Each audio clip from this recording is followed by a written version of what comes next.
Salut à tous, aujourd'hui on se retrouve pour une vidéo un peu à part.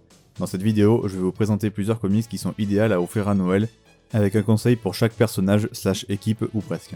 Cette vidéo est pour les comics de chez DC, une sur Marvel sortira la semaine prochaine si j'arrive à tenir mes délais. J'espère que la vidéo vous plaira, évidemment je mettrai toutes les infos en ce qui concerne les différents comics, que ce soit le prix, le nombre de pages, l'éditeur, etc. Je vous proposerai à chaque fois 2 comics par personnage équipe, ou un quand je pourrai pas faire autrement. J'essaierai de rester dans des comics avec un prix raisonnable ou abordable en essayant de rester dans la limite de ce qui est dispo actuellement en librairie à quasi coup sûr. Et évidemment, un autre comics sur ceux qui ont un peu plus d'argent. Toujours en restant dispo en librairie évidemment. N'hésitez pas à me demander dans les commentaires si vous souhaitez un conseil sur un personnage sur lequel je n'ai pas de conseil lecture. Je vous répondrai avec plaisir, mais sans plus tarder, commençons.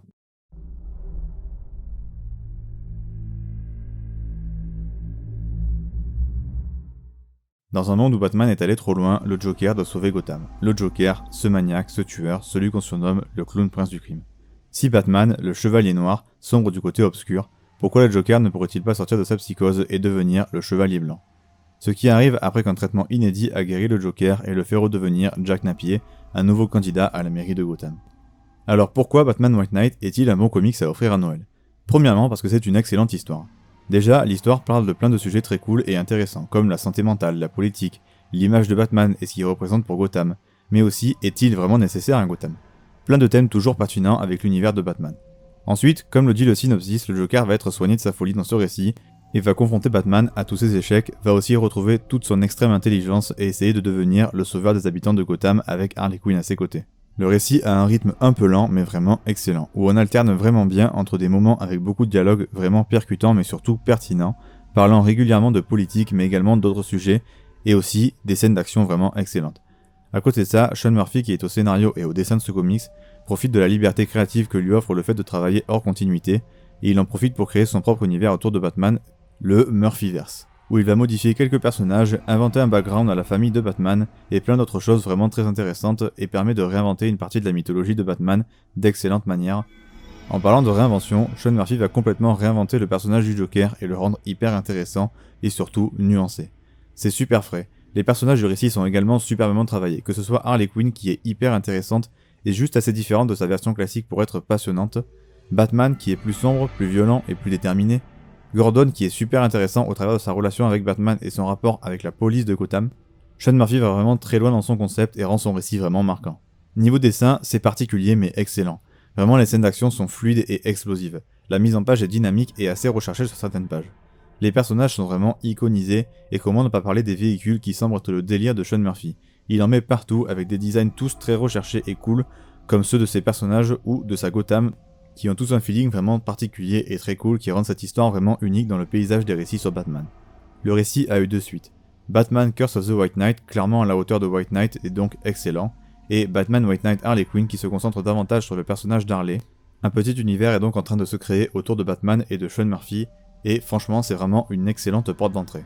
Parce qu'il sort pas des récits si souvent que ça et qu'ils sont tous excellents pour l'instant. Le récit est donc vraiment une bonne porte d'entrée à condition de connaître les personnages principaux du récit, soit Batman, le Joker et Harley Quinn. Vraiment un récit à lire qui a quasiment fait l'unanimité chez les lecteurs de Batman. Évidemment, je ferai une vidéo plus détaillée sur le récit car il le mérite vraiment.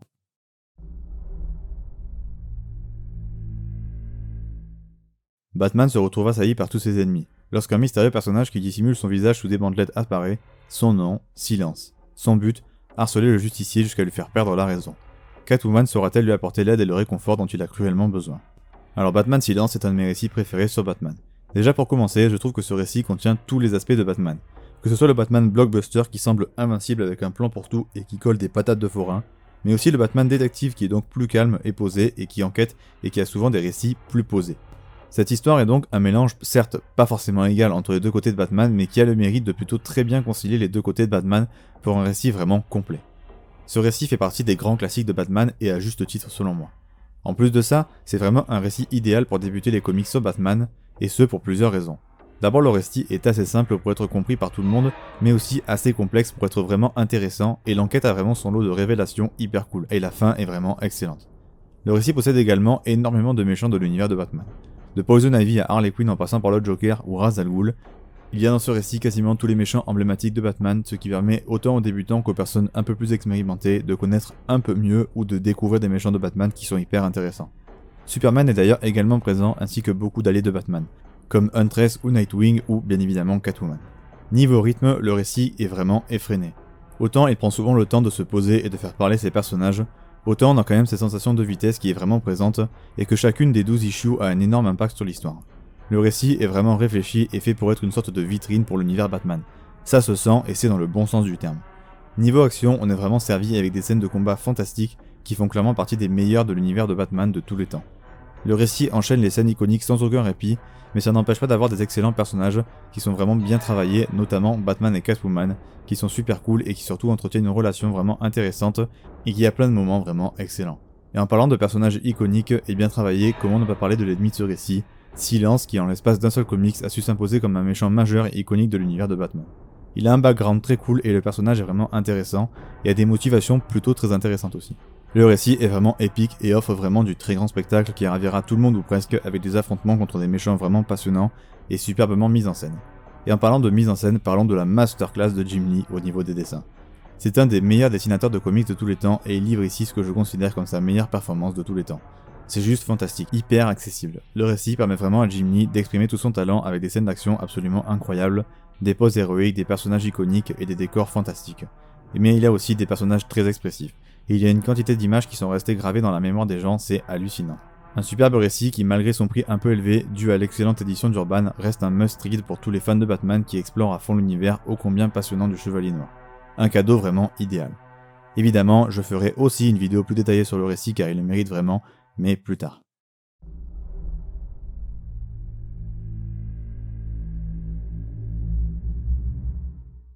Il y a 5 ans, nul ne connaissait l'existence des surhommes et encore moins celle des super-héros.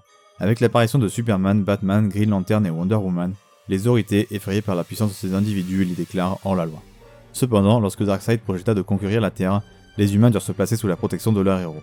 Voici le récit de la première union des super-héros qui allait bientôt devenir la célèbre Ligue de Justice. Alors en ce qui concerne la Justice League, l'achat est évident, c'est bien sûr le tome 1 de la Justice League de Jeff Jones. J'en avais déjà parlé dans une longue vidéo que je vous mets en annotation, mais c'est globalement le run le plus abordable et à mon avis le meilleur sur la Justice League. Dans ce tome 1, qui est écrit par Jeff Jones au scénario et Jim Lee au dessin, c'est un des meilleurs duos possibles chez DC Comics. Comme le dit le synopsis, on va assister au début de la Justice League, à la formation de l'équipe qui va devoir s'unir pour affronter Darkseid. Ce comics est vraiment un blockbuster d'action vraiment bon. C'est pas un chef-d'œuvre des comics, mais c'est un bon comics. Plutôt bien écrit avec des personnages iconiques et des moments iconiques. Un méchant emblématique est désormais connu du grand public grâce à la Snyder Cut. Darkseid, personnage ultra charismatique dirigeant de la planète Apocalypse. L'action est évidemment incroyable avec des moments de bravoure absolument fantastiques. Certaines scènes de ce comics, à l'image de Batman Silence, sont restées gravées dans les mémoires des lecteurs, tant elles sont iconiques et parfaitement mises en scène. Le scénario est vraiment simple, les héros vont s'unir pour combattre la menace. Niveau dessin, c'est juste parfait. J'ai absolument rien à redire, le travail de Jim Lee est absolument incroyable, et reste parmi les meilleurs travaux réalisés chez DC de tous les temps selon moi. Que ce soit l'action, l'expression des personnages, les décors, les pouvoirs, l'iconisation des héros et des vilains, les doubles pages, le découpage, les couleurs, tout est parfait ou quasiment. Le comics est parfait pour les débutants car chaque personnage est présenté et l'équipe se forme petit à petit avec des affrontements entre héros dantesques. On voit également l'origine story de Cyborg qui est plutôt cool. Les personnages sont développés succinctement mais de manière intelligente, bien que trop courte et pas assez en profondeur, mais ça viendra plus tard dans le run. On sent que le récit est clairement fait pour les débutants et leur donner envie de continuer les comics au travers d'un récit simple mais hyper efficace avec un rythme effréné et des personnages emblématiques qui enchaînent les actions de folie et qui puent la classe. Un récit que j'aime particulièrement car il fut mon premier récit sur la Justice League qui m'a fait aimer les comics, donc un cadeau vraiment idéal.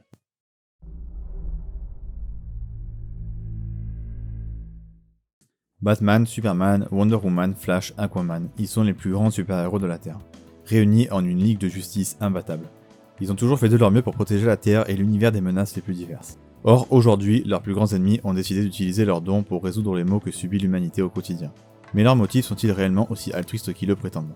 Justice présente une porte d'entrée idéale par le biais d'un récit complet qui montre des super-héros dans leur version la plus iconique, mais également leurs plus grands ennemis rassemblés pour en faire une force imbattable.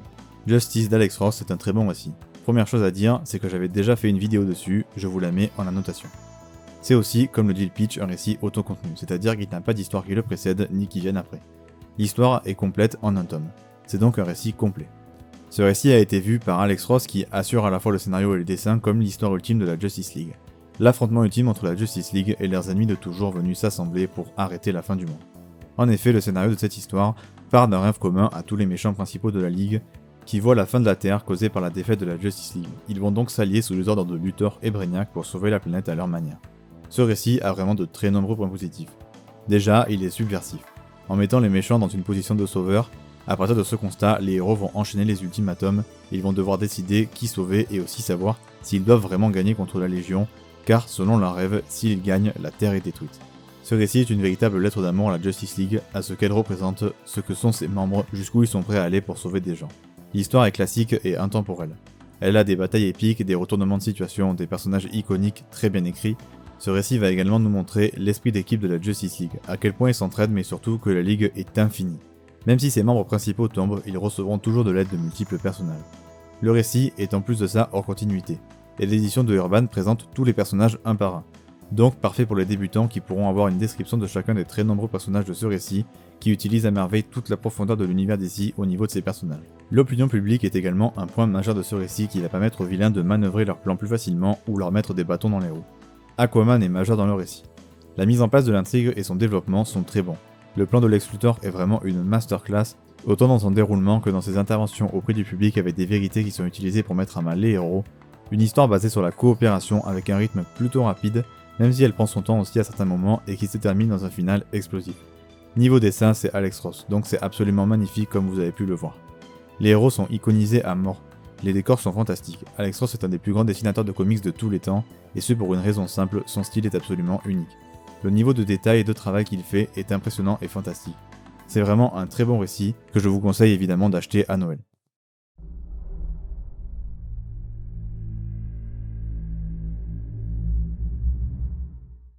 L'ambassade de Themyscira est l'adresse où réside la plus célèbre héroïne de la Justice League, Wonder Woman. Mais lorsqu'une jeune fille traquée demande asile et protection à cette dernière, la princesse Amazon se retrouve confrontée à son plus dangereux allié, Batman, le Chevalier Noir. Bon, première chose à dire, c'est que j'ai déjà fait une vidéo plutôt complète sur le run.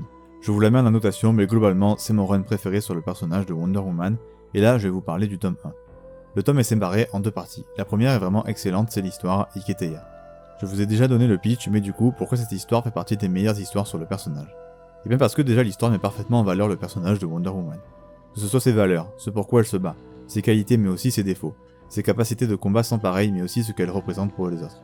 Tout ça à ajouter à la mythologie qui l'entoure et tout ce qu'elle implique. Au-delà de ça, l'histoire est vraiment bien rythmée, a des excellents dialogues qui poussent à la réflexion sur pas mal de sujets vraiment intéressants. Les dessins sont juste excellents avec une ambiance très sombre, très urbaine, les combats contre Batman sont excellents, l'ambiance est très désespérée ce qui tranche beaucoup avec les récits sur Wonder Woman et surtout la fin est parfaite. Ensuite le tome enchaîne avec le vrai début du run de Greg Rucka où Diana est ambassadrice et va sortir un livre. Le récit alterne donc entre intrigue politique terrestre, intrigue politique avec les dieux de l'Olympe et combats épiques contre les ennemis les plus connus de Wonder Woman comme Silver Swan, ou des combats plus spirituels contre le Dr Psycho, ou des combats d'image et de politique contre Veronica Cale. Les dessins sont vraiment incroyables avec notamment des décors comme l'Olympe ou Themyscira qui sont magnifiques. Il y a également des moments marquants et touchants. Wonder Woman est superbement écrite et très humaine. Les personnages secondaires sont tous excellents et la fin est épique, mais ce tome 1 n'est que le début du run, où tout ce dont je parlais ne va faire que s'accentuer, se développer et s'enrichir pour offrir des moments grandioses qui resteront à jamais marqués dans l'histoire de Wonder Woman. À lire à tout prix, un vrai classique, même si ce n'est pas forcément le meilleur point d'entrée sur le personnage de Wonder Woman.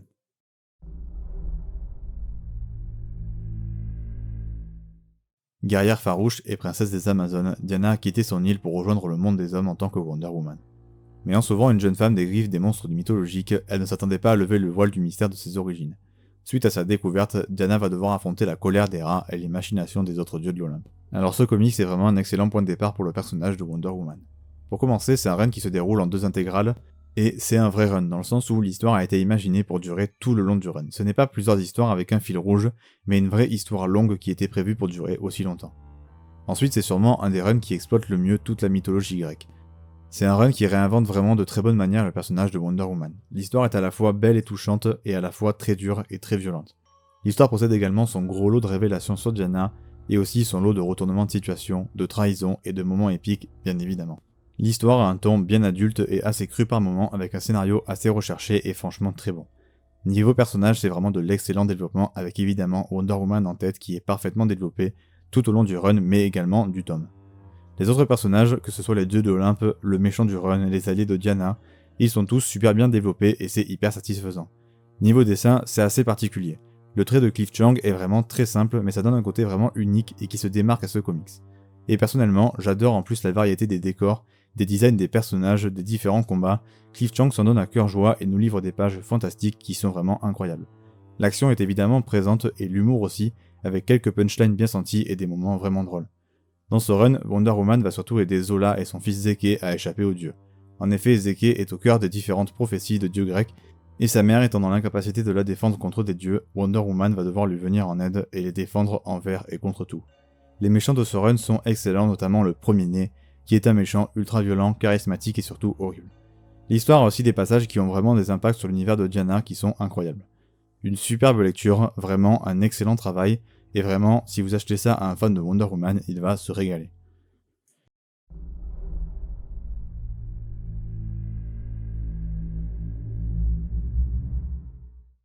Frappé par la foudre et aspergé de divers produits chimiques, l'agent de la police scientifique Barry Allen devient subitement l'homme le plus rapide du monde. Il décide alors de mettre ses pouvoirs extraordinaires au service de la justice sous l'identité de Flash. Et l'occasion d'éprouver ses nouveaux talents ne se fait pas attendre, le criminel Mob Rule vient tout juste de plonger la ville de Central City dans l'obscurité. Alors pour commencer, Flash tome 1 est tout d'abord un excellent point de départ pour le personnage de Flash, donc un excellent comics à offrir aux fans de Flash. L'histoire est vraiment très cool avec un scénario très efficace qui va vraiment à l'essentiel pour nous offrir de très bonnes scènes d'action. Certaines sont vraiment mémorables avec une utilisation des pouvoirs de Flash vraiment spectaculaire. Les personnages sont bien cool, le méchant est plutôt sympa même si un peu oubliable. C'est surtout dans la suite du run que les histoires vont s'améliorer, notamment avec l'apparition de Grodd, des Lascars qui sont magistraux dans ce run avec un traitement de personnages impeccable et nuancé, l'apparition aussi de River Slash et de Zoom et même du futur Flash. Bref, niveau méchant, on est servi avec ce run avec une écriture toujours constante et vraiment bonne qui rendra le run plutôt intéressant avec des concepts très cool. Un vrai bon run pour débuter sur le personnage, aborder les notions assez complexes relatives au pouvoir et à l'univers de Flash tout en apportant sa galerie classique de méchants iconiques. Mais si je ne vais citer qu'une seule raison de lire ce run, c'est pour les dessins. Les dessins de Francis Manapul sont vraiment particuliers, mais ils sont superbes. Que ce soit les scènes d'action, l'expression des personnages, les décors, l'inventivité au niveau du découpage et de la mise en page, ce côté aquarelle avec ses couleurs si particulières, c'est vraiment superbe ce que Manapul arrive à faire sur ce comics. Il y a vraiment des scènes splendides d'action épiques et grandioses. Voilà, rien de plus à dire si ce n'est que le personnage de Barry Allen est bien travaillé, que son boulot de police scientifique est bien utilisé pour l'intrigue et pour introduire de nouveaux méchants et aussi enrichir certaines intrigues, et nous montrer aussi également le point de vue de la police sur ce qui se passe. C'est toujours plutôt intéressant. À lire si vous êtes fan de Flash, vous ne pouvez qu'apprécier, c'est une histoire de qualité qui amène à un run de qualité, avec surtout des dessins hors du commun.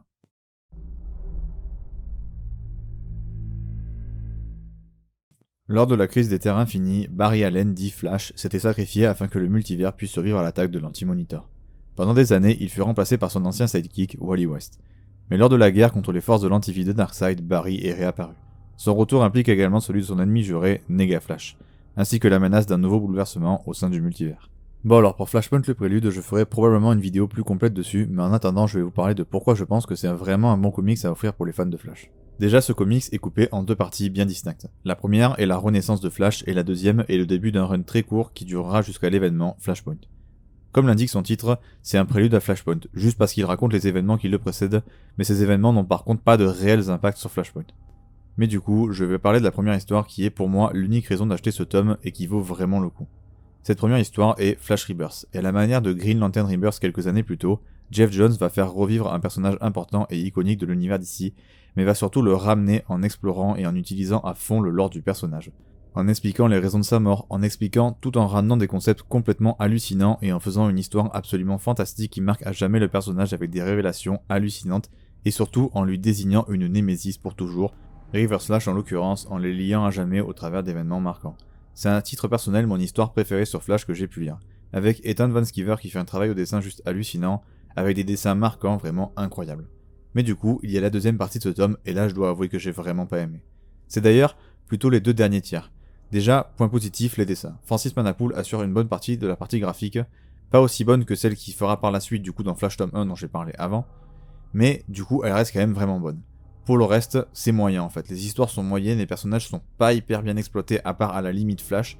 Les histoires concernent beaucoup le voyage dans le temps, ce qui prépare Flash à Flashpoint, mais bon, globalement c'est pas ouf ouf. Le scénario a tendance à se perdre dans des facilités scénaristiques, et ça, combiné avec le voyage dans le temps, ça rend le tout très confus et pas spécialement bien écrit, donc à vous de voir. Les deux derniers tiers sont vraiment oubliables bien que sympa par moments, mais le premier tiers est juste exceptionnel avec une histoire globale et excellente.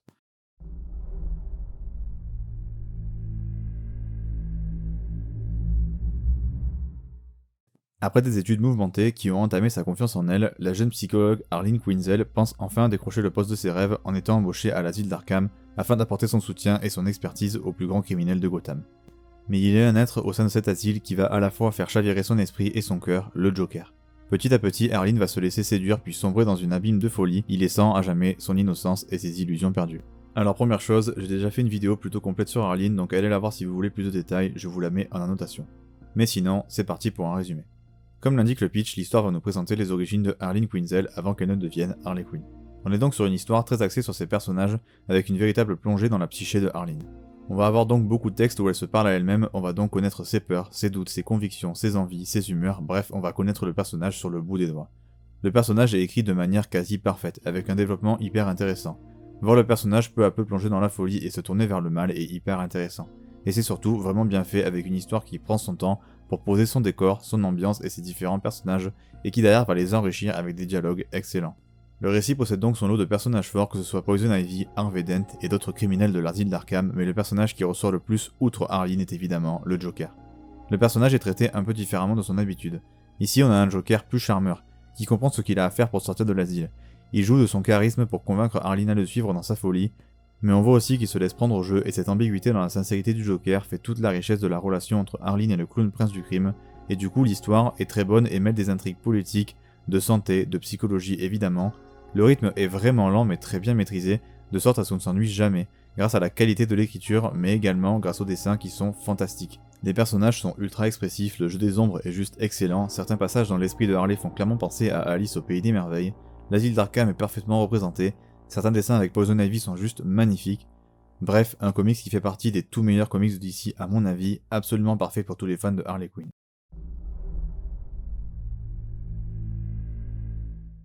Harley Quinn et les sirènes de Gotham, ou la réunion des 3 plus dangereuses héroïnes de DC Comics. Bien loin d'en avoir fini avec l'ex-petite amie du Joker, Paul Dini s'adjoint les talents du dessinateur Guy M. March pour conter les péripéties de notre trio de justicières. C'est surtout l'occasion pour ces dernières de s'émanciper de leurs homologues masculins et de vivre leurs propres aventures qui s'annoncent hautes en couleurs et bien plus compliquées que prévu. Comme dit dans le pitch, on va suivre un trio, plus précisément les sirènes de Gotham, Harley Quinn, Poison Ivy et Catwoman. Écrit par Paul Dini, le créateur de Harley Quinn, ce comics est vraiment bon. On n'est pas sur un chef-d'œuvre, mais c'est vraiment très sympa. Le scénario est bien, pas forcément ultra recherché, mais cool quand même. Les personnages sont vraiment bien cool et travaillés de bonne manière, que ce soit Catwoman, Harley ou Ivy, les trois sont vraiment cool et ont toute leur manière de briller dans ces histoires. Le tome étant composé de plusieurs histoires, chacune donne l'occasion aux sirènes de se distinguer. Excentrique et imprévisible, ce trio marche vraiment bien. Leurs relations sont vraiment intéressantes et la dynamique du trio est plutôt cool. L'histoire est bien menée et écrite de manière satisfaisante. Chaque histoire est assez différente des autres pour s'en distinguer. Niveau dessin, Guy M. March fait un excellent travail. Avec son trait particulier, le tome gagne une ambiance assez facilement reconnaissable et ça le rend plutôt unique. Les personnages sont majestueux et semblent souvent bien en mouvement, elles sont gracieuses en fait. Les scènes d'action sont claires et efficaces, le découpage est vraiment très bon et certaines pages sont vraiment fabuleuses. Donc globalement l'esthétique est vraiment très maîtrisée et c'est une des meilleures parties de ce comics. En bref, un tome plutôt sympa qui permet de découvrir les débuts de ce trio bien connu et d'en apprendre plus sur ses trois amis. Les fans d'Harley, Catwoman et même de Poison Ivy seront vraiment contents de lire ce comics, donc c'est vraiment un bon cadeau.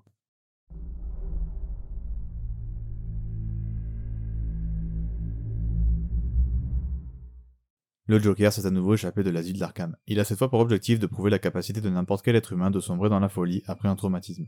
Pour sa démonstration, il capture le commissaire Gordon et le soumet aux pires tortures que l'on puisse imaginer, à commencer par s'attaquer à sa chère fille, Barbara Gordon. Bon alors Killing Joke, je vais essayer de faire très court parce que je compte faire une vidéo la plus complète possible sur ce comics qui est considéré par tout le monde comme un des plus grands chefs-d'œuvre de comics de tous les temps, littéralement. Killing Joke est déjà un récit qu'il ne faut en aucun cas mettre entre toutes les mains. Le récit est très noir, très violent, et il y a des scènes vraiment dérangeantes. C'est aussi la meilleure histoire avec le Joker. C'est un récit très court et intense qui a des dialogues fantastiques, un scénario vraiment incroyable, il se passe dedans un événement ultra marquant qui, pour Batman dans son histoire, a encore des répercussions aujourd'hui. Le récit raconte en quelque sorte la bataille finale ultime entre le Joker et Batman. C'est probablement le comics qui décrit le mieux la relation qu'entretiennent les deux personnages. Le Joker est évidemment absolument horrible comme à son habitude et il prend comme principe que tout le monde peut devenir fou en une journée. Il va tout faire pour le prouver à Batman en s'en prenant à ses alliés. L'histoire est parfaitement menée et écrite, nous garde en haleine tout le long, et en plus de ça, on a deux récits en même temps. L'affrontement entre Batman et le Joker dans le présent, et une histoire en noir et blanc sur le passé du Joker, où on va découvrir comment il est devenu le Joker. Cette histoire s'appuyant sur une très ancienne histoire de Batman et du Joker va nous expliquer comment le plus grand des criminels et ennemis de Batman est devenu comme il est et c'est juste insane. Ça marche trop bien, vraiment c'est incroyable. Il n'y a d'ailleurs aucun prérequis pour pouvoir lire ce comics, vous pouvez le lire sans avoir rien lu avant, et en plus on a le droit à un dessinateur, Brian Bolland, qui fait des dessins absolument fantastiques et qui n'ont pas du tout vieilli, et qui a très peu l'habitude de faire des intérieurs de comics, donc c'est vraiment un privilège de voir ses dessins, tant ils sont fantastiques et pleins d'images iconiques. Les personnages sont parfaitement étudiés et décortiqués. L'écriture du Joker et de Batman est absolument fantastique et fascinante, pareil pour leur relation. Avec notamment un Joker qui a des doutes, des motivations ultra sadiques, absolument horribles, le récit en dit long sur la personnalité du Joker et sur ses objectifs. À lire à tout prix, c'est un chef-d'œuvre absolu qui ravira 100% des fans du Joker et de Batman.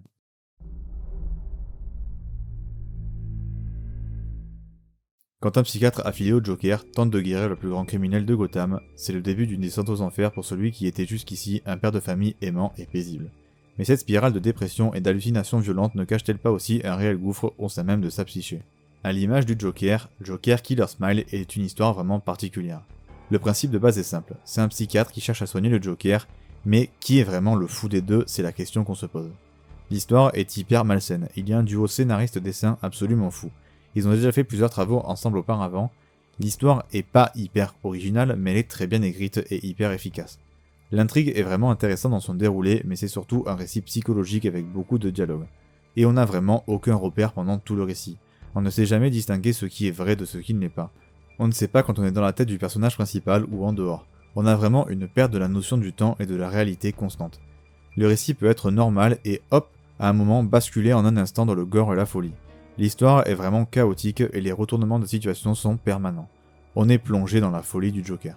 Le perso principal est passionnant, bizarre et on se pose toujours la question sur sa vraie nature, ses vraies motivations et ses vraies actions. Mais c'est surtout pour les dessins de Andrea Sorrentino que ce récit vaut le coup. Ils sont absolument magistraux, ultra visuels et très psychédéliques avec des formes et des compositions de pages vraiment bizarres et hyper inventives, avec un découpage fou dans tous les sens du terme. Il y a une représentation hyper graphique de la folie, les visages sont hyper expressifs, enfin juste regardez les dessins que je mets depuis tout à l'heure et faites-vous votre propre avis. Sinon, comme à son habitude, le Joker est hyper malsain. Le récit est à l'image du Joker, angoissant, pesant, horrifique, ambigu. La suggestion est au cœur du récit également. Bref, un très bon récit qui se lit tout seul et qui n'a besoin d'aucun prérequis pour le lire, et qui est donc idéal pour commencer les comics sur le Joker.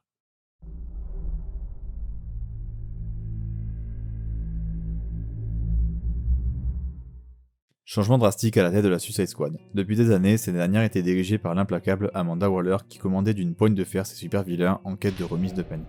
Mais elle cède aujourd'hui sa place au non moins terrible Locke. Sa première décision, intégrer à la Suicide Squad les membres survivants d'une équipe de super-héros contestataires. Alors pour Suicide Squad Renégat, première chose à dire, j'ai fait une vidéo entière sur le comics en question, donc si vous souhaitez avoir plus de détails, allez la voir. Je vous la mets en annotation évidemment. Mais sinon, c'est parti pour un résumé. Première chose très importante pour un comic Suicide Squad, c'est qu'il faut des morts. C'est dans l'ADN de l'équipe et les histoires tournent souvent autour de ces morts-là, et bien là, il y en a un paquet. Les persos sont en danger permanent, qu'ils soient secondaires ou principaux. Le comics est également assez sanglant, mais il est surtout prenant et surprenant, et personne n'est à l'abri. Sinon l'histoire est assez rafraîchissante avec un changement à la tête de la squad. L'équipe est composée d'assez peu de têtes d'affiche, donc on a une des versions les plus faibles de la Suicide Squad, mais du coup une des plus humaines. Donc on a des histoires plus terre à terre. À part ça, le rythme est évidemment très élevé, l'histoire est prenante et mêle à la perfection politique, action quasi permanente et hyper violence. On retrouve au niveau des personnages connus Harley Quinn évidemment, Deadshot et King Shark. Sinon le reste sont des personnages moins connus voire inconnus du grand public. Le scénario est assez solide et assez original. Il est plein de surprises avec des cliffhangers explosifs, un humour bien dosé et la sauce prend super bien. Donc il n'y a pratiquement aucune fausse note. Mais sinon, les personnages sont la grosse force du récit avec des dialogues intéressants et bien écrits. Les personnages qui meurent sont assez développés pour qu'on ait quelque chose à faire quand ils meurent. La dynamique entre les personnages est intéressante et chaque personnage a sa propre façon de penser, ses propres opinions et ne va pas hésiter à le faire savoir et à le faire ressentir. Aucun des personnages n'est laissé de côté, ils sont tous attachants et ont leur petit moment de gloire à un moment donné. Et pour finir, les dessins, ils sont vraiment très bons, que ce soit l'action, les couleurs, les décors, les expressions sur le visage des personnages. C'est tout bonnement excellent. Et en plus le style est vraiment parfait pour le débutant, clair, concis, coloré et lumineux, et met parfaitement en scène les différentes scènes sanglantes. Un comics bien cool.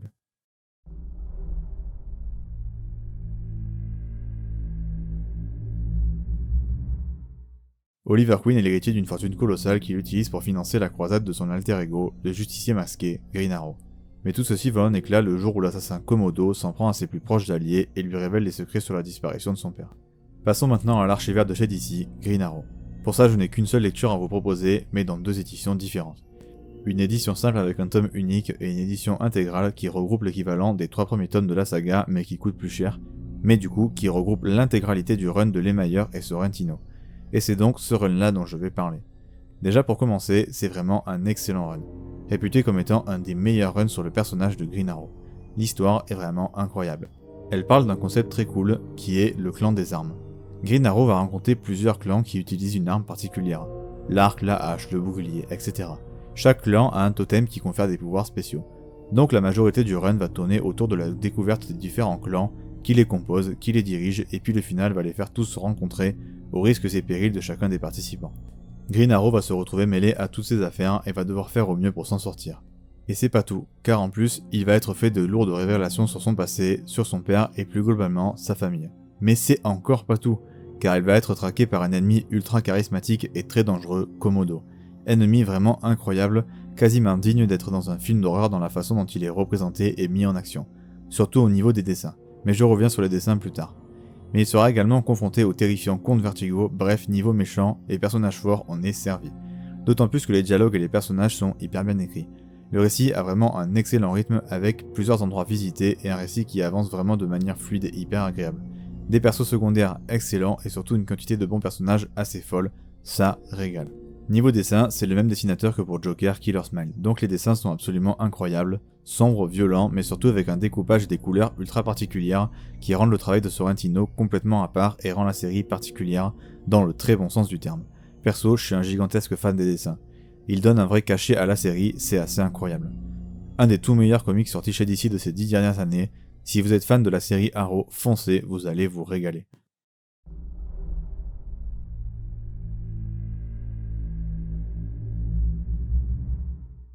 Après des années à régner sur le royaume de l'Atlantide, Arthur Curry dit Aquaman décide de revenir au monde de la surface avec son épouse, Mera.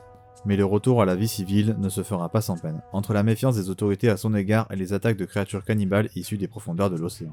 À l'image de Green Arrow, je n'ai qu'une seule lecture à vous proposer mais dans 2 éditions différentes. Une édition simple avec un tome unique et une édition intégrale qui recoupe l'équivalent des 3 premiers tomes de la saga, mais qui coûte plus cher. Sauf que là, le problème est que le run, à l'image de celui de Green Arrow, est séparé en 2. Une première partie par un scénariste et une autre par un autre scénariste. Mais alors que Green Arrow compile chaque travail de chaque scénariste dans un tome, ici le tome 2 de Aquaman contient encore une petite partie du run du premier scénariste. Donc avec l'intégrale tome 1, vous n'aurez pas l'intégralité de Jeff Jones, le premier scénariste, mais il vous faudra plutôt prendre le tome 1, 2 et 3 de Aquaman en tome unique pour avoir tout son travail. Mais sinon, pour parler de l'histoire en elle-même, elle est vraiment très cool. C'est clairement le run qui a remis Aquaman sur le devant de la scène et qui lui a permis entre autres d'avoir un film, qui s'est d'ailleurs largement inspiré de ce run pour son histoire et ses personnages. Donc l'histoire parle notamment de la fosse, du frère d'Aquaman ou encore du roi mort de l'Atlantide. Et c'est là une de ses forces. L'univers d'Aquaman et de l'Atlantide sont vraiment hyper intéressants et très différents du reste de l'univers d'ici.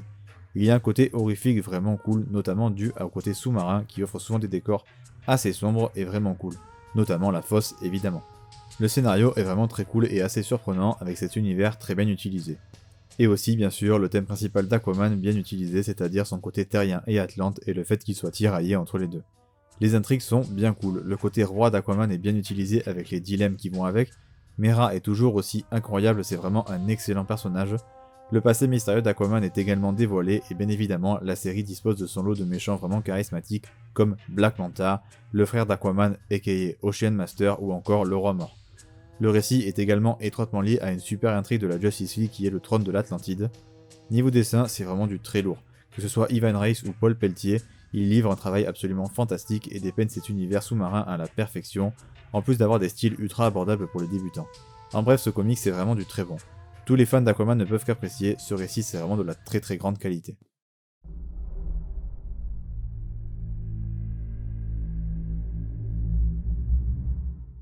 Billy Batson est un garçon têtu et arrogant, ballotté de famille d'accueil en famille d'accueil jusqu'au jour où il est choisi par le sorcier Shazam pour devenir le nouveau champion terrestre de la magie.